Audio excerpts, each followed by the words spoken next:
Sin embargo, hay un punto de contacto también con ese pasado, porque la situación en aquel momento, no en cuanto a modelo económico, vamos a decirlo con todas las letras, 22% de desocupación, el Producto Bruto cayendo. Hoy tenemos otros problemas. Hoy tenemos crecimiento, pero con bajos salarios, y se nos produce, esto lo charlé inclusive en la clase magistral que dimos en Chaco el año pasado, cuando dije que estamos frente a un nuevo fenómeno de crecimiento económico real y genuino, pero mala distribución del ingreso y por primera vez trabajadores en relación de dependencia pobres. Esto nunca nos había pasado. Esto es uno de los nuevos desafíos que tenemos frente a las cosas, pero lo cierto es que con posterioridad a la pandemia la actividad económica creció y el empleo que se generó fue un empleo más precario, más informal, con mucho monotributo, no es de la calidad del empleo que se generaba antes. El modelo no es el mismo, no tiene absolutamente nada que ver con aquel modelo que generaba desocupación, desindustrialización. Ahora hay nuevamente un proceso de generación. La producción de bienes tuvo un papel protagónico en el crecimiento económico. Es más, la actividad económica, a fuerza de ser sincero, fue un 0,4 más importante que en el 2015. Y el consumo privado 1,5 más alto que en el 2015. Pero entonces, ¿qué pasa? Pasa esto. Pasa lo que también dije acá en La Plata, en el año 2020, en el Estadio Único Diego Armando Maradona, cuando Sergio dijo, y bien, que el país iba a crecer, y yo dije atrás que, ojo, claro, vamos a crecer y mucho, pero ojo, alineemos precios, salario, tipo de cambio, porque si no, el crecimiento se lo van a llevar 4 vivos, que es lo que está pasando ahora. Este es el tema.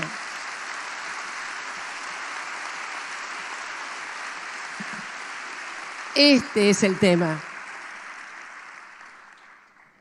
Y sí hay un punto de contacto, y tiene que ver con todo, como todo tiene que ver con todo, como digo yo siempre. Hay un punto de contacto con ese pasado.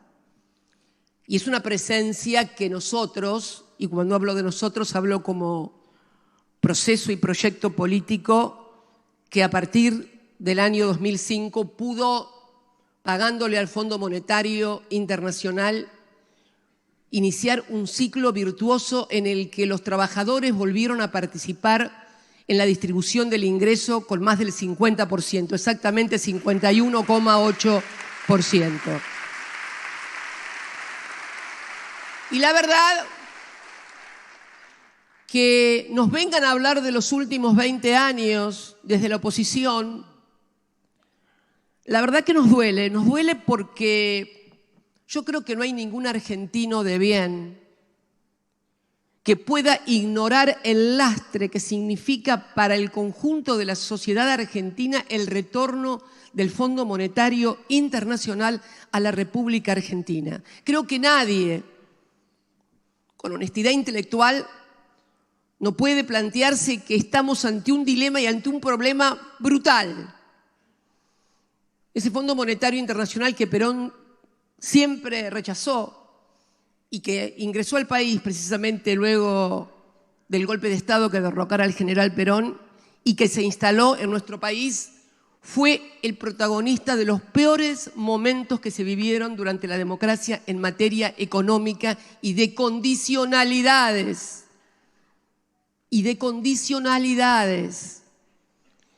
Y digo además que vinculado con el grave problema que tenemos hoy, el gran problema que tiene hoy la sociedad argentina, la política, el Estado, los empresarios, los trabajadores, los intelectuales, los artistas, y que es la inflación, digo y sigo sosteniendo que ese acuerdo que se firmó con el Fondo Monetario Internacional es inflacionario, porque es una política enlatada que se aplica como una receta monotemática a todos los países. Y quisiera que pusieran un poquito el gráfico ahí está, el acuerdo, fíjense, el acuerdo con el Fondo Monetario es inflacionario. Fíjense el momento en que se firme el acuerdo y fíjense cómo se dispara la inflación. A partir de la firma del acuerdo, cuando se pierden herramientas. Y entonces tenemos que la tasa de devaluación tiene que acompañar a la inflación en un país de economía bimonetaria como el nuestro, donde el principal causante de la disparada de los precios es la variación del dólar. Es algo que no le entra a los técnicos del Fondo Monetario Internacional en la cabeza, porque también admito que es difícil entendernos también a los argentinos, ¿no? Concedamos un poquito también que somos muy especiales. Ya se los dije en la charla magistral en Chaco, ¿no? Aquel famoso premio Nobel que dijo que hay 4 tipos de economía: desarrollados, subdesarrollados, Japón y Argentina. Esto es así, es así. Entonces, se quieren aplicar políticas enlatadas que además no solamente en la Argentina, en realidad las políticas del Fondo Monetario Internacional no han dado resultado en ninguna parte. No hay un modelo exitoso. Miren, y acá me vengo a acordar de otra cosa. ¿Saben quién fue el que más apoyó la convertibilidad y puso al que entonces era presidente y lo aplaudieron en una asamblea del Fondo Monetario Internacional? Bueno, al autor de la convertibilidad. Eso sí fue apoyado por el Fondo Monetario Internacional. Miren cómo terminamos. Un gobierno constitucional voló por los aires, 5 presidentes en una semana, muertos en las calles de la ciudad de Buenos Aires, represión, miseria, dolor. Entonces creo que es necesario revisar esas cláusulas, ese acuerdo. Me dicen, ¿no?, que en el Fondo Monetario Internacional hay halcones y palomas. Le digo, halcones y igual que acá en la oposición, estamos llenos, hay halcones y palomas por todas partes. A mí me cuesta entender la lógica de los halcones y las palomas, porque como yo soy pingüina, soy un ave, pero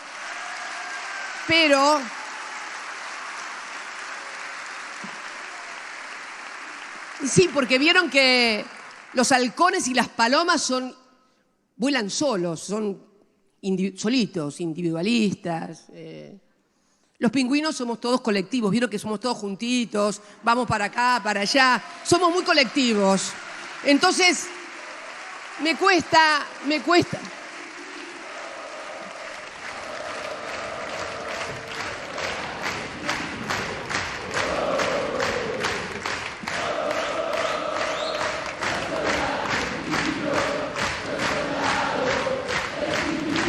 Es cierto, estas aves, el pingüino también es un ave, pero es un ave colectiva, de grupo, de estar todos juntos, de ir para acá, para allá, todos juntos. Los otros vuela solo la paloma, vuela solo el halcón, y solos, querido, solos no hacemos nada, ni llegamos nunca a ninguna parte.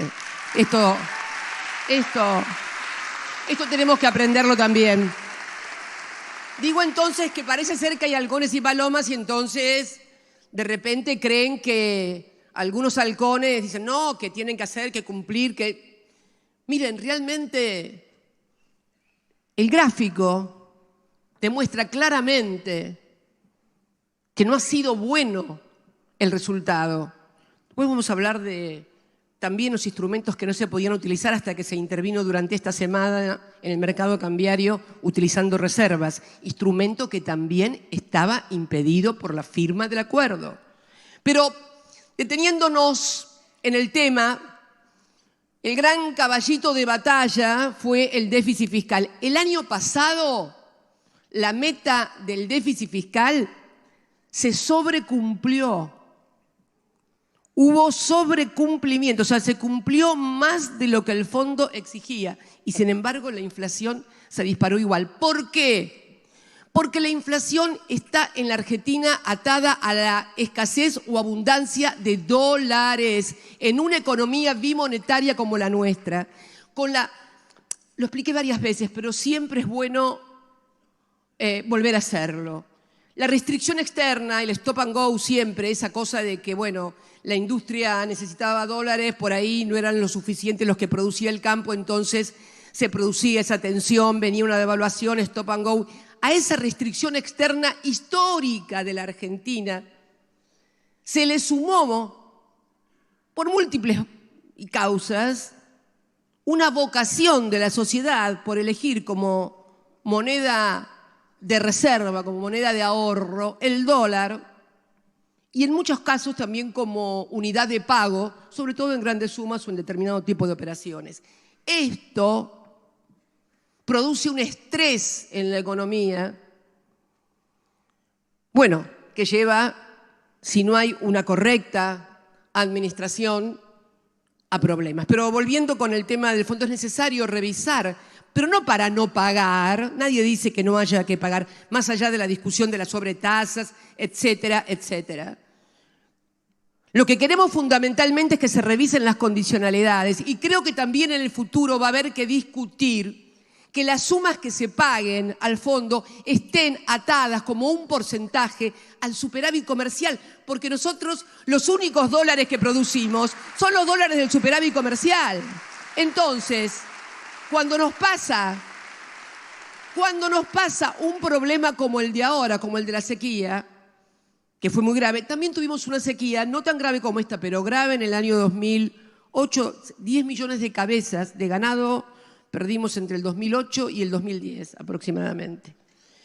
Pero está claro que es necesario atar al superávit comercial. ¿Y por qué no es el déficit fiscal? Miren, ustedes se acuerdan que en la charla magistral de Río Negro mostré, a ver por favor si le pueden poner el segundo, eso. ¿Se acuerdan que mostré los países que tenían superávit, los que tenían superávit fiscal? Bueno, ¿se acuerdan que eran 5? Esa charla la di el 10 de marzo. Hoy es 27 de abril, ¿no? Bueno, hace un mes y medio había 5 países, en todos los países que enlista la revista The Economist, solamente 5 países, empezando por Estados Unidos, Rusia, China, los más importantes, solamente 5 países tenían superávit fiscal.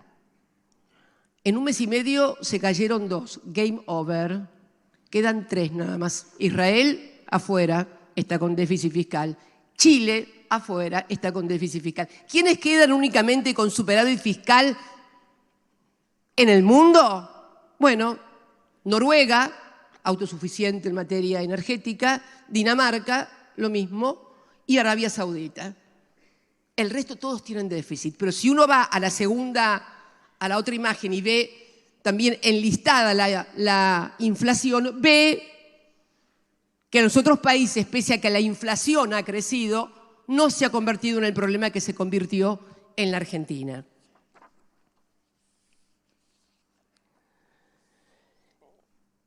La otra cuestión que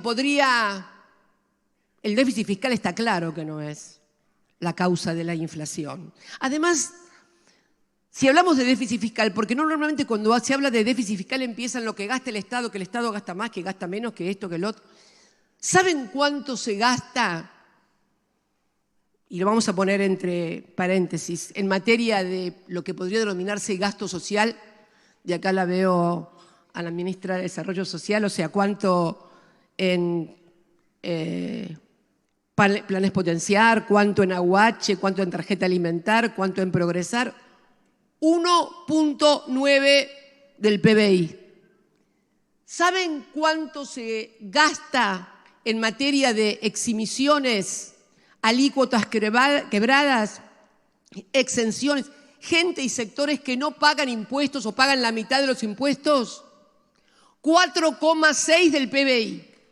4,6 del PBI. O sea, yo me acuerdo que el que era presidente de mi bloque, que siempre se quejaba de los cheques que cobran los que tienen un plan o los cheques que cobran del Estado. Yo me quejo más de los que tienen plata y no pagan los impuestos, más de los que tienen... Esto es mucho más grave, mucho más grave.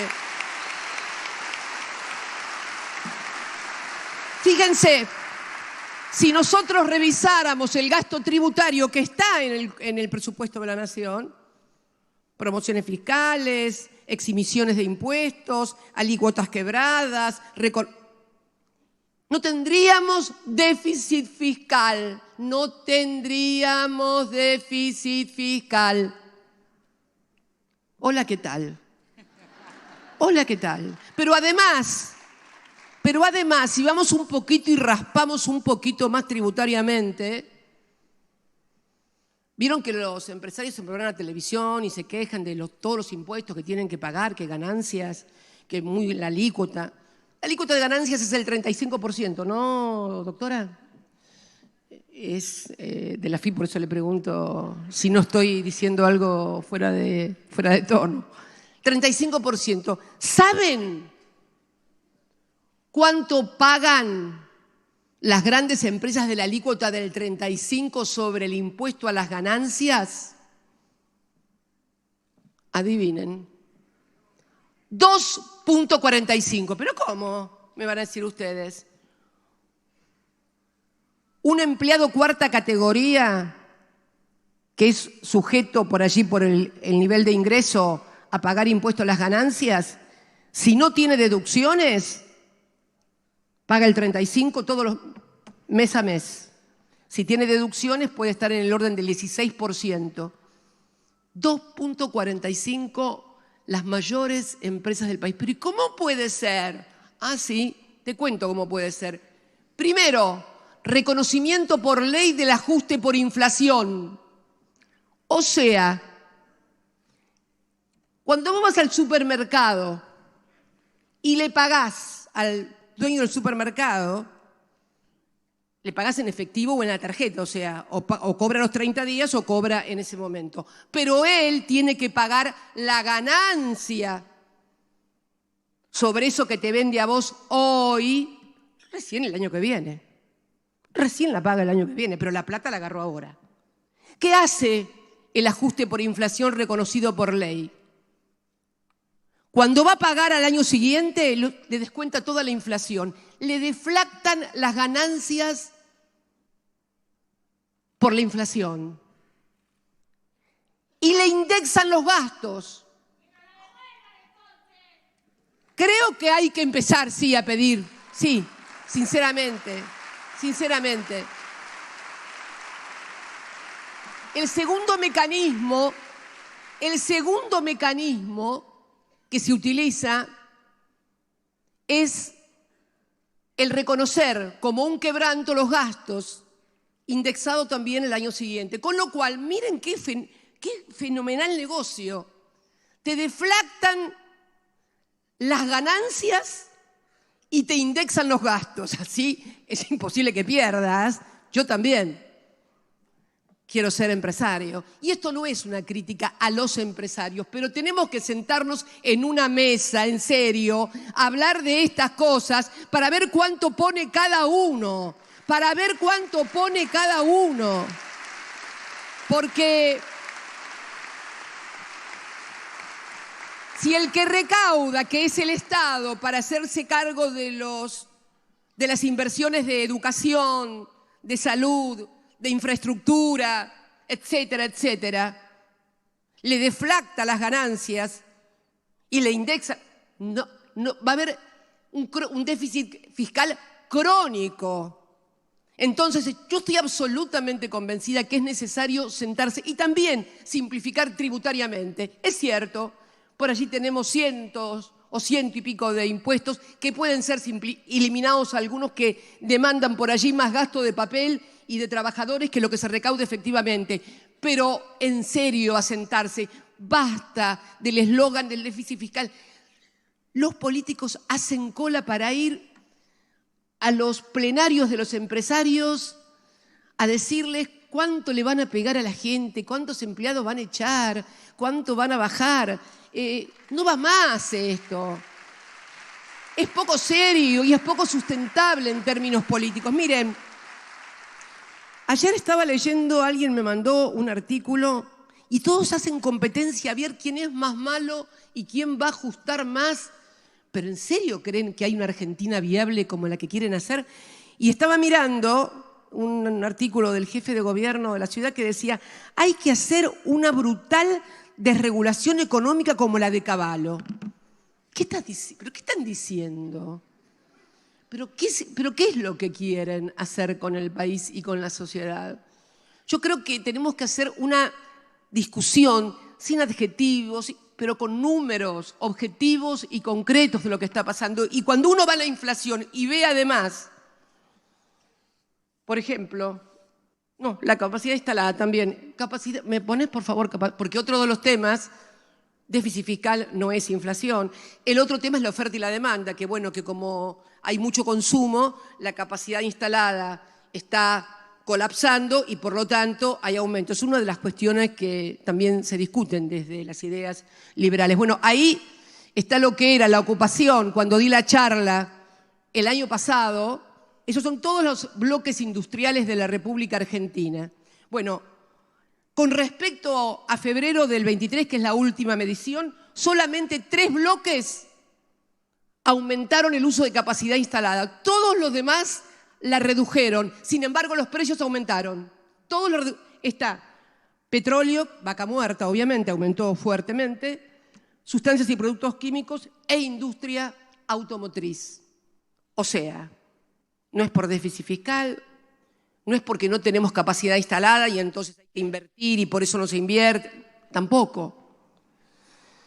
Entonces, cuando uno ve lo que sucedió durante esta semana en la República Argentina, comienza a advertir que el problema está en otra parte, porque el dólar se movía y los precios se movían. Quiere decir entonces que no es ni el déficit fiscal, ni la oferta y la demanda, y después vamos a hablar al final de los precios y cómo se fijan los precios en la República Argentina y si los mercados son tan competitivos a la hora de fijar precios. Esta semana tuvimos, y todavía hoy, lo que se ha denominado corridas cambiarias. Por favor, en la siguiente. Esta es la historia de las corridas cambiarias en la República Argentina del 72 al 2014. Pueden verlas. La persistencia, que es la última columna, se da fundamentalmente por los tiempos en los cuales dura la corrida. Bueno, la corrida, a mí, por supuesto, fuera de la de Alfonsín, que fue fuerte también. Nosotros tuvimos también 6 corridas en el primer mandato y 5 en el segundo. ¿Y por qué? Pero no se enteró nadie. ¿Cómo que tantas corridas cambiarias? 2 cuestiones. ¿Por qué no se enteraron? ¿Por qué no impactaron en los precios con esta locura de que cierro, que no hay, que almacenan? Primero porque el Banco Central interviene en la administración del tipo de cambio. Esto no se podía hacer hasta esta semana cuando se tomó la decisión de hacerlo porque el acuerdo con el fondo prohibía que el Banco Central interviniera en el mercado cambiario para evitar una corrida. Está prohibido por el acuerdo con el fondo. Parte de las discusiones que tuvo el anterior ministro no fueron conmigo, ni por mí, fueron precisamente por esta situación del Banco Central que no intervenía no solamente acá, sino en otras situaciones, como por ejemplo, sentarse sobre las reservas, porque la otra cuestión es no solamente intervenir en el mercado cambiario, sino poder hacerlo porque el Banco Central tiene reservas. Miren que me golpearon, corrieron y no teníamos tampoco acceso a los mercados internacionales, pero con las reservas sentadas sobre las reservas, sí, sentadas sobre las reservas, con la administración del tipo de cambio, con la regulación, pudimos sofocar. Corrida cambiaria, no se trata de una persona, es necesario volver a construir programas de gobierno, es necesario que nada vuelva a depender de una persona. Miren,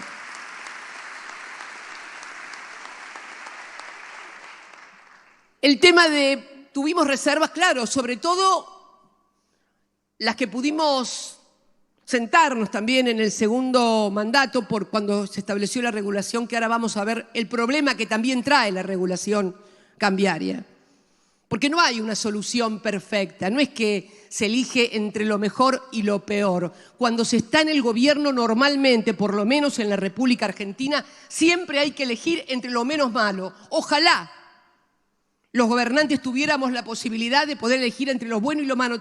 Ahora tenemos que saber que cuando tomamos una decisión y enfrentamos intereses, nos enfrentan. Pero estas son las reglas de juego. Estas son las reglas de juego. Miren, durante el segundo mandato, si uno mira, y hablando un poco de inversión extranjera directa, ¿no? Donde se dice que es bueno, y es muy bueno que venga la inversión extranjera directa, pero claro, la inversión extranjera directa también remite utilidades, obviamente, y está bien que remite utilidades, nadie está en contra de eso. Si uno mira la historia, esto lo explica muy bien Eduardo Basualdo en su último libro, si uno mira la historia de lo que significa el ingreso de un dólar, estoy hablando de dólares que ingresan por inversión extranjera directa, y no dólares para la timba financiera, no, dólares que vienen de empresas extranjeras que vienen a invertir al país, a clavar el dólar adentro. Bien, entre el año 30 y el año 75, en todo el periodo, por cada dólar que entró de inversión extranjera directa, se remitieron al exterior 3 dólares en términos de rentabilidad. 3 dólares. Entre el 75 y el 85, por cada dólar de inversión extranjera directa, 1.68, casi 1.70 de dólares entre remisión de utilidades. Si uno estudia el periodo de 2003 a 2019, o sea, nuestros 3 gobiernos más el gobierno de Macri, si uno mira todos los 4 periodos de gobierno, el superávit es de aproximadamente 6.000 millones de dólares entre inversión extranjera directa y salida. Pero ¿saben dónde se produjo el ingreso más importante, el superávit más importante entre el dólar que venía y el dólar que salía como utilidad?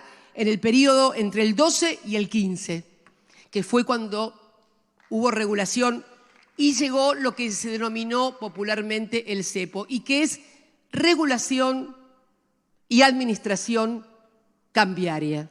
Esto es lo que pasó. Si uno, por ejemplo, toma solamente el gobierno de Néstor, el primero mío y el de Macri, el saldo es deficitario en 821 millones de dólares.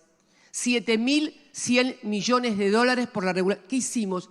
No es que le sacábamos las utilidades, los obligábamos a reinvertir las utilidades en la República Argentina. Y ahora deberíamos,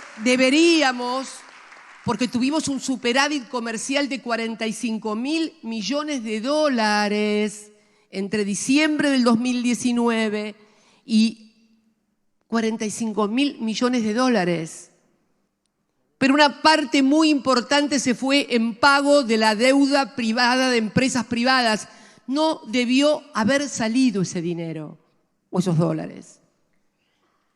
El argumento, que decir, pero no se puede hacer que las empresas privadas tengan default. ¿Ustedes creen, sinceramente, que una empresa argentina que obtiene un crédito en dólares en el exterior, se lo dan en el exterior porque o es un préstamo de las propias empresas o es un préstamo que está apalancado por fondos en el exterior? ¿Quién va a prestar miles de millones de dólares si no están apalancados en el exterior con una garantía? Lo que pasa que después pagan con los dólares que deberían estar dedicados a la industria para sostener la actividad económica para pagar deuda. Claro que se podría haber evitado. Seguramente se habrían enojado algunos.